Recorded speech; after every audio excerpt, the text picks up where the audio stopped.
Oke, topik kita kali ini, wah ini sering banget bikin orang panik. Dan jujur ada alasannya sih, makanya yuk kita kupas tuntas sekarang juga. Hai teman-teman, aku balik lagi nih untuk ngertiin kamu semuanya soal tertusuk paku. Yap, kita bakal bongkar semuanya, mulai dari pertolongan pertama yang benar itu gimana, sampai apa sih yang sebenarnya terjadi di klinik. Semuanya berdasarkan fakta medis ya, bukan mitos-mitos bahaya yang suka seliweran. Coba deh bayangin, kamu lagi jalan santai, tiba-tiba, jelek. Aduh, kaki kamu nancep paku. Apa yang baru kamu lakuin pertama kali? Hayo ngaku, siapa yang pernah ngalamin ini? Langsung tulis pengalaman kamu di kolom komentar ya, aku beneran pengen tahu. Nah, ini dia nih bagian yang sering banget bikin salah kaprah. Banyak banget mitos yang beredar, apalagi di media sosial kan, yang bukannya nolong, malah bisa bikin kondisi makin parah. Oke, ayo kita luruskan sama-sama. Oke, dengerin baik-baik. Ini poin paling krusial. Pernah dengar mitos yang suruh tempelin kain dibakar pakai minyak goreng? Itu hoaks besar dan bahaya banget, teman-teman. Fakta medisnya itu jelas banget. Langkah pertama yang paling benar adalah cuci lukanya di bawah air bersih yang mengalir. Dan jangan cuma semenit 2 menit ya, tapi 5-10 menit. Terus kenapa sih itu bahaya? Gini penjelasannya. Secara medis ya, kalau kamu nempelin benda panas ke luka, itu sama aja kayak kamu bikin luka bakar baru di atas luka yang udah ada. Nah, kulit yang kebakar itu kan jadi jaringan mati. Dan tebak apa? Jaringan mati itu ibarat hotel bintang 5 buat bakteri berkembang biak. Jadi bukannya sembuh, infeksinya malah bisa menggila. Jadi gimana dong cara yang bener? Gampang kok, ikutin ini ya. 1. Cuci tangan kamu dulu, wajib biar nggak nambahin kuman.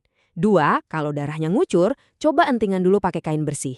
3. Nah ini yang paling penting, irigasi. Maksudnya, aliri terus lukanya pakai air bersih. Tujuannya buat ngeguyur semua kotoran keluar. Kalau udah bersih, baru deh olesin salep antibiotik tipis-tipis, tutup pakai perban, terus angkat kakinya lebih tinggi buat ngurangin bengkak. Oke, pertanyaan dasarnya, kenapa sih kita parno banget sama paku, apalagi yang karatan? Jawabannya satu kata, tetanus. Tapi, tunggu dulu. Yang bahaya itu bukan karatnya loh, tapi bakteri yang namanya Clostridium tetani yang sering nempel di tanah atau kotoran di paku itu. Nah, bakteri ini tuh unik banget, dia benci oksigen. Makanya dia seneng banget hidup di tempat yang gelap, dalam, dan pengap. Ya, persis kayak di dalam luka tusuk. Oke, pertolongan pertama udah beres. Terus pertanyaan selanjutnya, ini perlu ke dokter nggak ya? Ini pertanyaan yang super penting dan jawabannya nggak boleh dianggap sepele sama sekali. Catat ya, ini kondisi-kondisi di mana kamu harus, wajib, kudu ke dokter. Gak ada tawar-menawar. Kalau pakunya nancep dalam, kalau pakunya kotor atau karatan, apalagi kalau lukanya itu sampai nembus sepatu kamu, atau darahnya nggak berhenti-berhenti. Dan ini yang paling krusial, kalau vaksin tetanus terakhir kamu udah lebih dari 5 tahun yang lalu, atau kamu malah lupa kapan terakhir vaksin, itu udah lampu merah, langsung berangkat. Oke, katakanlah kamu udah mutusin buat ke dokter. Terus ngapain aja sih di sana? Pasti deg-degan ya? Tenang-tenang, ini semua tuh prosedur standar kok. Tujuannya cuma buat mastiin kamu aman. Nah, salah satu tindakan yang mungkin dilakuin dokter itu namanya insisi silang atau cross incision. Kedengarannya serem ya, padahal simple kok. Dokter cuma bakal bikin sayatan kecil bentuknya kayak huruf X di atas luka tusuk kamu. Tujuannya apa? Supaya lukanya terbuka, jadi dokter bisa bersihin semua kotoran sampai ke dasar. Dan yang paling penting, supaya oksigen bisa masuk. Ingat kan, bakteri tetanus benci banget sama oksigen? Terus soal suntikan nih, ini juga sering bikin bingung. Gampangnya, ada 3 jenis. Pertama, vaksin TD. Anggap aja ini kayak training buat tubuh kamu, biar bisa bikin tentara, alias antibodi sendiri. Ini buat perlindungan jangka panjang, sekitar 10 tahun. Nah, 2 lagi, ATS dan HTIG, ini ibarat kamu dikasih pasukan bayaran, alias antibodi yang udah jadi, buat perlindungan instan. Cuma sementara ya. Bedanya, ATS itu dari serum kuda, jadi risiko alerginya lebih tinggi.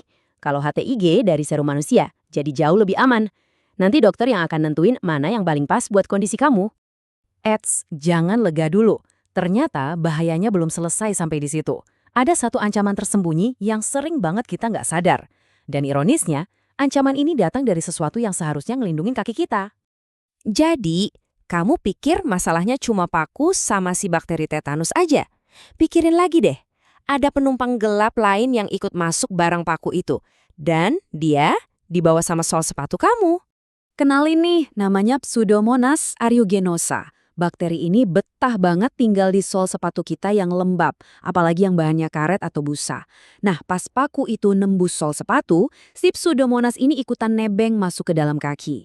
Dan yang serem, dia bisa jalan-jalan sampai ke tulang dan nyebabin infeksi tulang serius yang namanya osteomyelitis. Susah banget loh ngobatinnya. Dan ini bukan main-main. Lihat angka ini, 61%. Sebanyak itulah kasus infeksi tulang gara-gara luka tusuk di kaki yang akhirnya harus dirawat di rumah sakit. Gede banget kan angkanya? Ini bukti kalau ancaman dari sol sepatu itu beneran serius dan nggak boleh kita remehkan. Phew, banyak banget ya informasinya. Oke, biar nggak lupa, sekarang kita rangkum poin-poin paling penting yang wajib banget kamu ingat buat ngelindungin diri sendiri. Kalau kamu cuma bisa ingat 3 hal dari semua omongan aku dari tadi, tolong ingat 3 ini aja. 1. Jangan panik dan jangan percaya mitos. Langsung bersihin luka pakai air mengalir. Titik. 2. Segera ke dokter. Jangan ngeremehin luka tusuk paku, please. 3. Ketahui status vaksin tetanus kamu. Ini super penting. Karena pada akhirnya mencegah itu jauh lebih baik daripada mengobati kan? Dan pencegahan terbaik untuk tetanus itu cuma 1, lakuin booster vaksin setiap 10 tahun sekali. Jadi PR buat kamu sekarang, coba deh inget-inget lagi, atau kalau perlu bongkar catatan kesehatan kamu. Kapan terakhir kamu dapat suntik tetanus? Coba cek sekarang juga ya.